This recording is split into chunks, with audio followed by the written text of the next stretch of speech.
मानव उत्सर्जन तंत्र bye are के पटेल सर।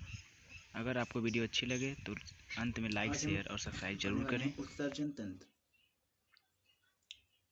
तंत्र जिसे सबसे पहले उत्सर्जन की परिभाषा शरीर में उपापचयी क्रियाओं के दौरान बने उत्सर्जी खराब पदार्थ को शरीर से बाहर निकालने की क्रिया को उत्सर्जन कहते हैं और वे अंग जिनसे उत्सर्जन किया जाता है उत्सर्जी अंग कहलाते हैं।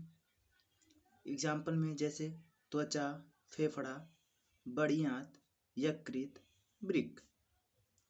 तो देखिए त्वचा से हमारा एक अच्छे उत्सर्जी अंग है। पसीने का निकलना, कांस निकलता है त्वचा से, तो त्वचा हुआ उत्सर्जी अंग। अच्छा, उत्सर्जी और उत्सर्जी अंग तथा उत्सर्जन में अंतर समझिए कि जिस अंग से उत्सर्जी पदार्थ निकलता है उसे उत्सर्जी अंग कहते हैं। तो पसीना, कांस निकलता है त्वचा से, तो यहाँ पर पसीना उत्सर्जी पदार्थ हुआ और त्वचा उत्सर्जी अंग हुआ। तो पसीना, तो अब सीवम देखिए एक तैलीय पदार्थ है जो कि सुबह आप चेहरे पर देखेंगे तो तेल जैसा जमा रहता है, तेल से निकला रहता है, यह सीवम है। और साथ ही साथ पसीने के साथ साथ नमक की ढेर सारी मात्रा भी शरीर से उत्सर्जित होती रहती है। दूसरा है फेफड़ा। फेफड़े से आप जानते हैं कार्बन डाइऑक्साइड का उत्सर्जन होता है। साथ ही साथ वाष्प, जैसे ठंडी के दिनों में देखेंगे तो मुंह से सफ़ेद भाप का निकलना, ये वाष्प ही होता है जो कि बाहर आने पर, ठंडी हवाओं के संपर्क में आने पर भाप के रूप में, सफ़ेद रूप में दिखाई देती है। बलगम यानी कि जो गले में बलगम का जमना, तो उसको हम लोग फेफड़े से जोर लगा करके तेजी के साथ बाहर की ओर थूकते हैं, ये होता है बलगम। इसके बाद है बड़ी आंत। बड़ी आंत में क्या होता है कि भोजन जो अवशोषण से बच जाता है, अनपचा भोजन यानी कि अपशिष्ट पदार्थ, भोजन का अपशिष्ट पदार्थ जिसको हम लोग काइल कहते हैं, इसको बड़ी आंत द्वारा शरीर से बाहर कर दिया जाता है। तो यहाँ पर बड़ी आंत भी एक प्रकार का उत्सर्जी अंग हुआ। अगला यकृत, लीवर अमोनिया का यूरिया में परिवर्तन करता है। अमोनिया, देखिए हमारे शरीर में सबसे खतरनाक, बहुत ही खतरनाक पदार्थ बनता है अमोनिया। अब अमोनिया हमारे शरीर में बनता है तो ये अमोनिया को लीवर क्या करता है कि यूरिया में बदल देता है। तो देखिए हमारे शरीर में यूरिया नहीं बनता है, हमारे शरीर में अमोनिया बनता है और अमोनिया बहुत ही खतरनाक पदार्थ है। इसको लीवर क्या करता है कि यूरिया में बदल देता है। यूरिया अमोनिया से कम खतरनाक होता है, मतलब कम दिक्कत वाला। तो क्या करता है, अच्छा ये अमोनिया यूरिया में 3-4 घंटे के लिए बदलता है ना, तब तक तो यह क्या करता है, तो ये चला जाता है किडनी में। क्या यूरिया निर्माण हुआ, चला गया किडनी में। अब किडनी यानी कि वृक्क क्या करता है, इसको पेशाब के निर्माण के लिए यूरिया को अलग कर लेता है, रक्त को अलग कर लेता है और वहाँ से पेशाब का निर्माण कर करके मुख्य उत्सर्जी अंग किडनी के माध्यम से शरीर से बाहर कर देता है। तो अब हम समझेंगे मुख्य उत्सर्जी अंग। तो जैसा कि आप जानते हैं मुख्य उत्सर्जी अंग क्या होता है, किडनी, वृक्क, इसको उर्दू में गुर्दा कहते हैं। तो आइए देखिए यहाँ पर किडनी की बाह्य संरचना यहाँ पर दिखाई गई है। जैसे कि देखिए यहाँ जो किडनी के ऊपर 2 ग्रंथियाँ लगी रहती हैं, इसे अधिवृक्क ग्रंथि कहते हैं। और इसके बाद ये किडनी है, वृक्क है। फिर इन वृक्क में से मूत्रवाहिनी निकल करके मूत्राशय में आती है, यह है मूत्राशय। और मूत्राशय का जो क्षमता होता है यह लगभग आधे लीटर तक का होता है। और मूत्राशय और यहाँ से मूत्र मार्ग। तो देखिए यहाँ से फिर इसका कार्य देखिए कि यह रक्त को छानता है, रक्त को छानता है यानी कि शुद्धिकरण नहीं, शुद्धिकरण कहाँ होता है, फेफड़ा में होता है। यानी कि जब इसमें ऑक्सीजन मिल जाता है रक्त में तब वह शुद्धिकरण होता है, तब उसको शुद्ध रक्त माना जाता है। तो यहाँ पर रक्त को सिर्फ छानता है, शुद्धिकरण तो वहाँ पर ऑक्सीजनेशन यानी कि फेफड़े में होता है। दूसरा पेशाब का निर्माण, तो यहीं पर किडनी से ही पेशाब का निर्माण होता है, मूत्र का निर्माण होता है। और अम्ल क्षार पीएच को नियंत्रित करता है, यानी कि रक्त के पीएच मान को नियंत्रित किए रहता है। जैसे तो आप लोग जानते हैं कि रक्त का पीएच मान कितना होता है, लगभग 7.4। तो हमारा रक्त हल्का सा क्षारीय होता है जिसका पीएच मान 7.4। तो इस मान को नियंत्रित करने का काम ये करता है, किडनी करता है। तो अच्छा, जहर को निष्क्रिय करता है। ये बात है कि जहर बहुत ज़्यादा हो तो नहीं कर सकता, हल्के फुल्के जहर को निष्क्रिय करता है, ठीक है ना। हाँ, हल्के जहर को निष्क्रिय कर देता है। अच्छा, संख्या में कितना होता है? संख्या में 2 होता है। किडनी की संख्या कितनी होती है? 2।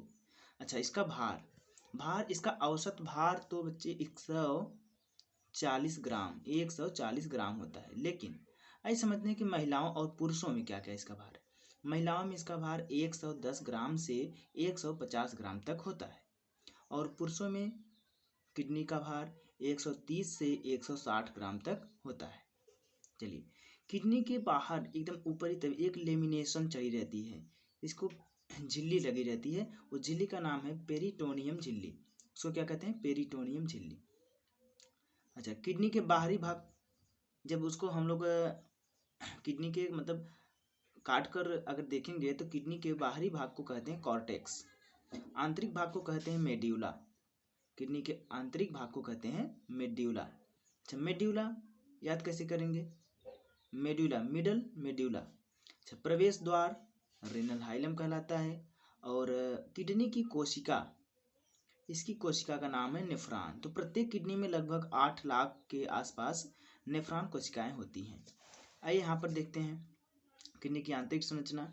तो किडनी की आंतरिक संरचना इस यहाँ पर देख रहे, किडनी के बाहर एक पतली सी महीन सी लेमिनेशन की तरह झिल्ली है, इसी का नाम है पेरिटोनियम झिल्ली।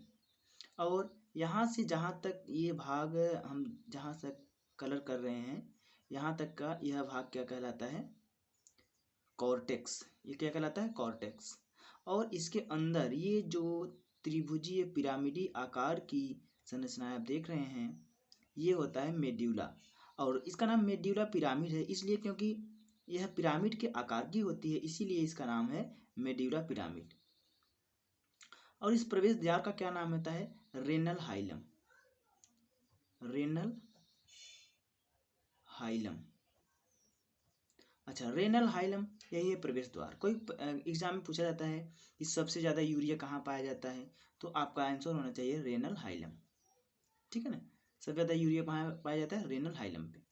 और ये आपका है मूत्रवाहिनी, तो ये जाती है मूत्राशय में। ओके,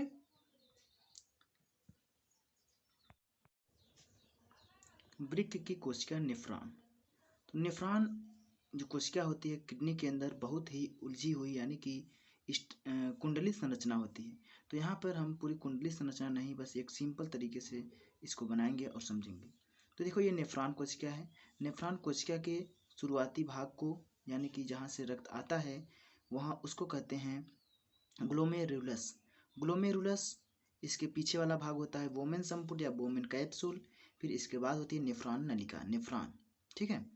तो जैसा कि देखिए यहाँ पर ग्लोमेरुलस क्या करता है? अल्ट्रा फिल्ट्रेशन करता है, निस्पंदन करता है। यहाँ पर रक्त के कण आते हैं और रक्त के कणों को छानता है।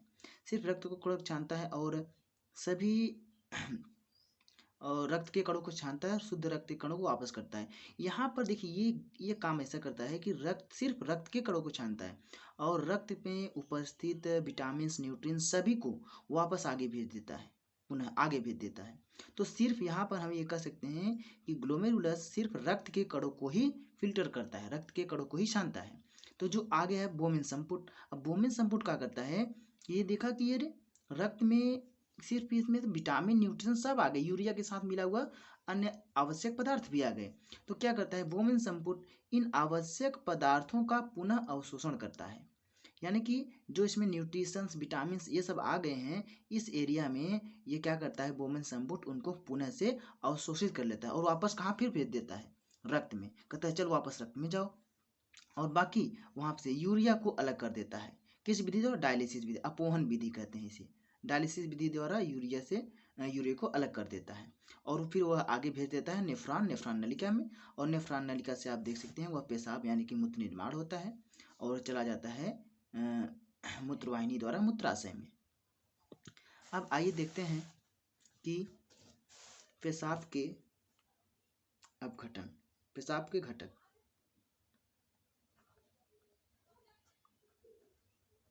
मूत्र, पेशाब। देखिए, इसमें जल 98% जल होता है, यूरिया 2% यूरिया होती है। तो सबसे ज़्यादा ये सवाल पूछा जाता है कि पेशाब में कितने परसेंट यूरिया होता है, कितने प्रतिशत यूरिया होता है। तो आपको जानना चाहिए कि पेशाब में 2% यूरिया होता है, बाकी 98% वो जल होता है। इसके बाद इसका पीएच मान, तो इसका पीएच मान होता है 4.8। अतः यह प्रकृति में कैसा होगा, प्रकृति कैसा हो जाएगा तब जब इसका पीएच मान है 4.8, तो प्रकृति अम्लीय हो जाएगी। क्या हो जाएगी, अम्लीय, क्योंकि जब पीएच मान 7 से कम होता है तो प्रकृति अम्लीय होती है। इसके बाद है पीला रंग, पेशाब का पीला रंग। तो पेशाब का पीला रंग किसके कारण होता है, वह है यूरोक्रोम, यूरोक्रोम वर्णक। इसका पूरा नाम है यूरोक्रोम वर्णक के कारण पेशाब का रंग पीला होता है। और जो इसमें से गंध आती है वो गंध अमोनिया के कारण आती है, अमोनिया, अमोनिया। आइए देखते हैं वृक्क के रोग। वृक्क के रोग, तो पहला जो वाली है वह है पथरी, स्टोन, यानी कि पथरी। पथरी बहुत कॉमन बीमारी है, बहुत देख सकते हैं आप। तो पथरी जो ये बनी होती है ये कैल्शियम ऑक्सलेट होती है, कैल्शियम ऑक्सलेट, कैल्शियम ऑक्सलेट पथरी होती है। और दूसरी बीमारी जो है यूरेनिया, दूसरी बीमारी है यूरेनिया, यूरेनिया। यूरेनिया में क्या होता है, अमोनिया बढ़ जाता है, अमोनिया बढ़ जाता है। और तीसरी बीमारी है गठिया, गठिया। गठिया देखिए कि हड्डियों के जोड़ों पर होता है, हड्डियों के जोड़ों पर साइनोवियल नामक एक द्रव पाया जाता है, साइनोवियल द्रव। यह साइनोवियल द्रव क्या करता है कि हड्डियों को मुड़ने में आसानी, मतलब ग्रीस की तरह, तेल की तरह कार्य करता है। जब साइनोवियल द्रव सूखने लगता है तो वहां पर यूरिक एसिड, यूरिक अम्ल बढ़ जाता है। और हड्डियों के जोड़ों पर जब यूरिक एसिड जमा हो जाता है तो हड्डियों के जोड़ों पर दर्द होने लगता है, मुड़ने में चों चों की चर चर की आवाज आने लगती है। तो यह अब यही जानिए कि साइनोवियल द्रव जब वहां पर उस जोड़ों पर साइनोवियल द्रव घट जाता है तब यूरिक अम्ल वहां पर जमा होना चालू हो जाता है और हड्डियों के जोड़ों में दर्द होने लगता है और वह आवाज आने लगती है। तो ये हुआ गठिया। और चौथा जो है यहाँ पे आपका है, अरे राम, अगर दोनों वृक्क ही खराब हो जाए, वृक्क खराब हो जाए तब क्या कराना पड़ता है। अगर दोनों किडनी खराब हो जाए तब, तो ये तो सबसे बड़ी बेकार बात है, सबसे बड़ी घातक बात है यहाँ पे। अगर किडनी खराब हो गया तो यहाँ पर उसका हम लोग प्रत्यारोपण करवा सकते हैं, प्रत्यारोपण। तो इसका एक ही उपाय है भैया कि किसी दूसरे व्यक्ति के शरीर से किडनी का प्रत्यारोपण करवा सकते हैं।